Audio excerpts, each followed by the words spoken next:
Because I don't know about you, Josiah and I are both millennials. And what we've found is when we're up on stage and we're talking to Gen Z, we're like, invite your friends. Come on, just invite your friends. We have this, that, and the other going on. It's going to be awesome. Like, this is what you can expect.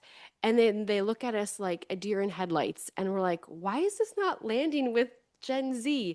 And what we've come to realize, maybe you can attest to this or not, but I think this was a breakthrough moment in our teaching, our preaching, and our ability to connect and communicate was this. Millennials, a majority of millennials, they had friends.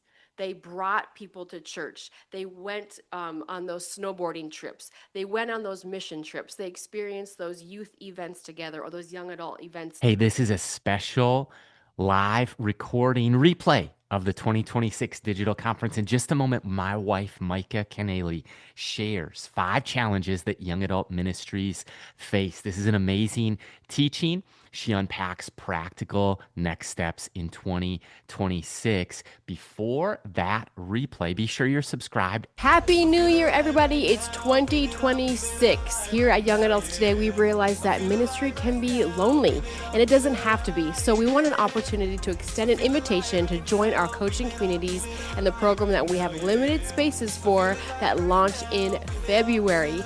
You'll meet along with us, a lot of young adult ministry pastors. There'll be monthly peer-to-peer mentoring. We're sharing ideas, building community. So check out more details below at youngadults.today/coaching-communities for more information. And that's why Young Adult Ministry, the Young Adults Today podcast exists. That's why these coaching communities exist. That's why these conferences exist, is to spur each other on, to sharpen one another, to come alongside one another in a season where we want to give up, where we pull over on the side of the road and we look over and someone's willing to like jumpstart our car. Someone's willing to inspire us in our ministry, in our walk with the Lord.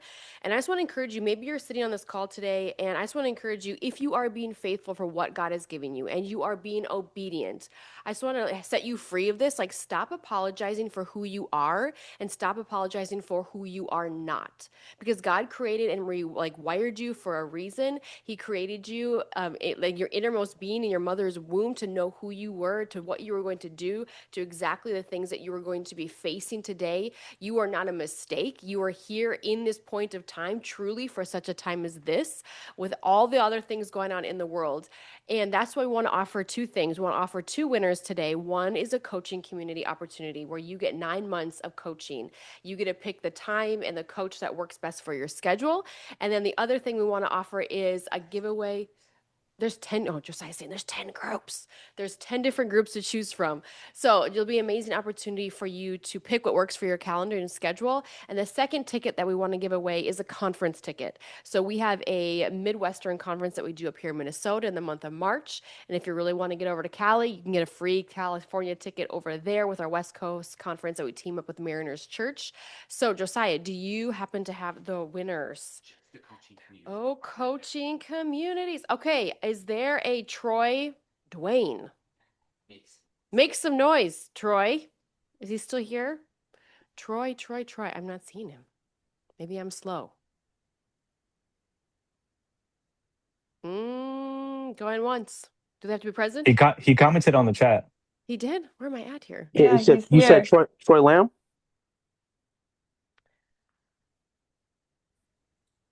Was it Troy Lamb? Troy. It's you, Troy Dwayne. Is Dwayne. Yeah, you there? here. Yes, I'm here. He's here. Okay, you get a free coaching community, and we're going to lean into that so you can grow in your community with other leaders. You get a problem solve. They're literally, if you don't know this, 9 months, we tackle 9 tough topics that leaders are against. Some things of structuring your ministry. How do we navigate tough topics? All those types of things will be unpacked within those 9 months. Josiah, do you want to make an announcement? Come over here. youngadults.today/coaching communities if you want to join. Josiah's like the median man over here right now. I don't know why, but he is. And next, we're going to give away a conference ticket coming up after this, but I just want to tackle something that I think a lot of us can struggle with, and it's 5 key challenges that young adult ministry leaders face. And if you were called into young adult ministry when you were in your young adult years, we describe young adults as 18 to 30. I remember starting young adults when I was 21, heavily getting involved at 25, and really trying to navigate some of these 5 key things that I just want to unpack with you. They're very practical, but they also be very challenging at the same time. So the first one is, which hat are you wearing? In the moment, you're going to realize as the more you do young adult ministry, you're learning how to pastor your peers. If you're between the ages of 18 to 30, you're pastoring your peers. You're doing life with people side by side, and you're navigating friendships, discipleship, mentoring, and leadership. And I don't know if you've been in those situations or those rooms where you're really trying to navigate, okay, who am I friends with? Who am I pastoring? Who am I discipling? And who am I just coming alongside in this season? Because if you're anything like I was in my 20s, I was looking for community. I was looking for friendship while leading the people around me. So we come across a lot of young adults, maybe 23, 24, starting out in a young adult ministry, and they are really trying to understand and dissect what role am I playing right here? What is my responsibility in this moment? And what do I have to offer? Because we realize that all young adults are looking for a personal pastor as well as friendship. So just want to, sorry, I'm trying to add people and talk at the same time, you guys. This is challenging for me for some reason. But anyway, just really navigating that. How do we navigate those waters? And as you get older, it might become easier. So now that Josiah and I are both no longer fit our description of young adult ministry, it is easier to look like, okay, we've lived 18 through 30. We have something to offer some of these people. We're not mentoring somebody who's 30 and I'm 24 in the room anymore. So pastoring your peers can be one of the challenges that ministry leaders face. The second one is connecting with the broader church. And this is where we really want to create culture as young adult ministry leaders. You will find out if you have a lead pastor who believes in you, believes in the vision, and you as a young adult pastor say, I just want to come and hold up your arms, and I want to fulfill the vision that you have at the big church, but I also have my own vision. And with that own vision of ours that God's given us, sometimes we can be tempted to become siloed ministries, or we're running rogue, some might say, but we really want to know that the fact that we are not separate, we're still in the same blood flow of the church. We might have our own ideas and do our own things. And the temptation, if you're a youth or next gen pastor, if you have a hybrid role, is how do we not make young adult ministry a youth 2.0? How do we not cookie cut what we did over here and put it with our 18 to 30-year-olds? And how do we help bridge that gap from the 18 to 19-year-old, literally, who graduates in May or June, and the next week they're like, I'm a young adult. Like, what do I do? When I was just with all the young people and leading over here, now I'm considered a young adult making these big choices in life. And one way that you can just get creative, maybe your church looks different, but serving the broader church would be learning how to collaborate, learning how to team up, and learning how to serve the big vision and inviting people into that process. So we talk about on ramps and off ramps. So we've teamed up in the past, and maybe you could get creative with your teams as well. As how are you currently teaming up with the seniors in high school to help on ramp them into your young adult ministry while still serving the vision of the church? How are you helping the 27, 28, 29, 30-year-old who's going to soon age out of the young adult sphere of young adult ministry and acclimating them to the men's ministry or the women's ministry or the Sunday services or things that they can get plugged in with? So thinking through those on-ramps and off-ramps are key challenges, or can be key challenges, if we aren't preparing those. So for instance, what we've done in the past is we go to the youth pastor, we talk to them, say, hey, we're having a senior night, and all your seniors who are going to be joining us the next couple months, we want you to know that they are welcome to come and join. They can come check it out. They can get to meet our leaders, see the structure of our evening or our connect groups or Bible studies, whatever you want to call those. And then they kind of we'll hopefully see some familiar faces. For the 27 to 30-year-old who needs to start thinking and acclimating more towards the bigger side of church, how are we teaming up with those ministries? Is there any special mission trips they can go on? Can they become leaders of the young adults, leaders that were already leading, and can they become essentially the mentors to the 18 to 25-year-old because they've already walked those things of life, finding somebody 5 years younger as well as 5 years older. Another key challenge young adult ministry leaders face, number 3, is cultivating community. If we are serving a generation who desires community, who's experiencing loneliness, Josiah just shared today that I think it was 42 or 44% of Gen Z men and young men have not asked out a female. They're too scared. They're too fearful. So if they're not asking those questions, like how are we truly cultivating community and opportunities for Christians to meet other Christians, for young adults to find their, roommates, people that they could spend lifelong friendships with, sharpening their relationships, having accountability partners. Because I don't know about you, Josiah and I are both millennials, and what we've found is when we're up on stage and we're talking to Gen Z, we're like, invite your friends. Come on, just invite your friends. We have this, that, and the other going on. It's going to be awesome. Like, this is what you can expect. And then they look at us like a deer in headlights, and we're like, why is this not landing with Gen Z? And what we've come to realize, maybe you can attest to this or not, but I think this was a breakthrough moment in our teaching, our preaching, and our ability to connect and communicate was this. Millennials, a majority of millennials, they had friends. They brought people to church. They went on those snowboarding trips. They went on those mission trips. They experienced those youth events together or those young adult events together as it was being built in the millennial years. But with Gen Z, they're coming to church expecting to find friends. They're not bringing friends. They're saying, what people are in this room that you've invited, leaders, pastors, that I could potentially embark upon a friendship with?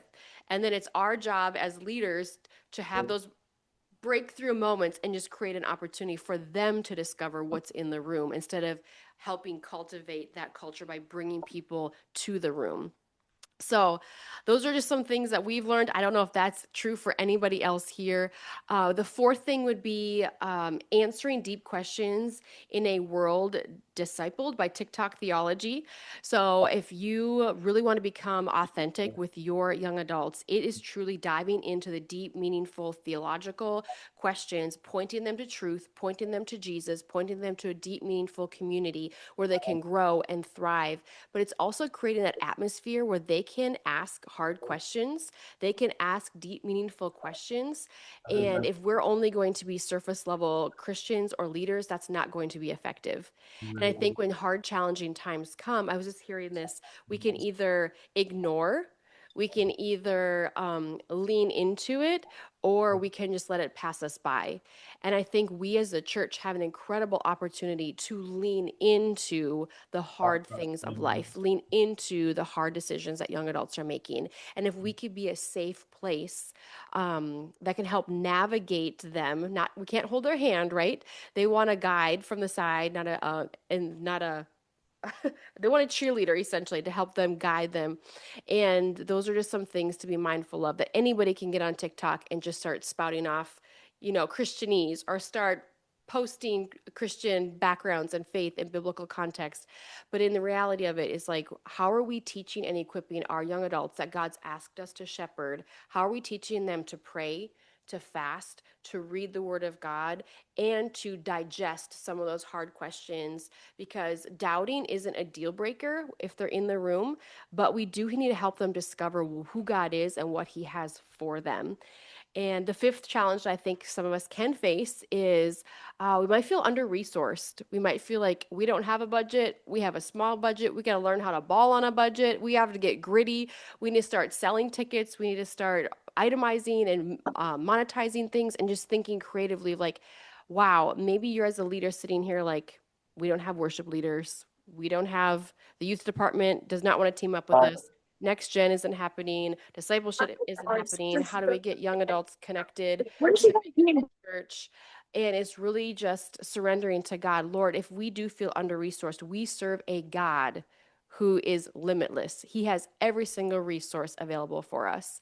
So that's where I think when Hunter's talking about, and I think Danny said it too, that this generation wants to collaborate with, who and where has God placed people in your ministry that are already ready to collaborate? Business owners, people who work at with business owners.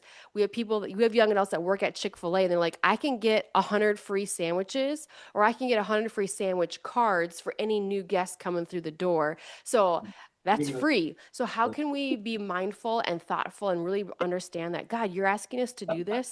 And if we do feel under-resourced and we do serve a God who can bless and do whatever he wants to do we trust that, and do we believe in that? Or are we believing that we're just going to sit there and not get paid or not have the full budget that God truly wants us to? So those are just some 5 key things I think young adult ministry leaders can face. Maybe you have or can agree or not agree with some of those. Those are the things that Josiah and I have faced. Hey everybody, this is Josiah Kennealy, and I want to call all young adult ministry leaders. We are gathering this March 13th and 14th, 2026 in Minneapolis, Minnesota. It won't be the same without you and your team there. So sign up today. There's going to be times of worship lifting up the name of Jesus. We will share meals and break bread together. We're going to pray together. We will grow and exchange ideas and best practices. One of my favorite parts each and every year is the round table discussion.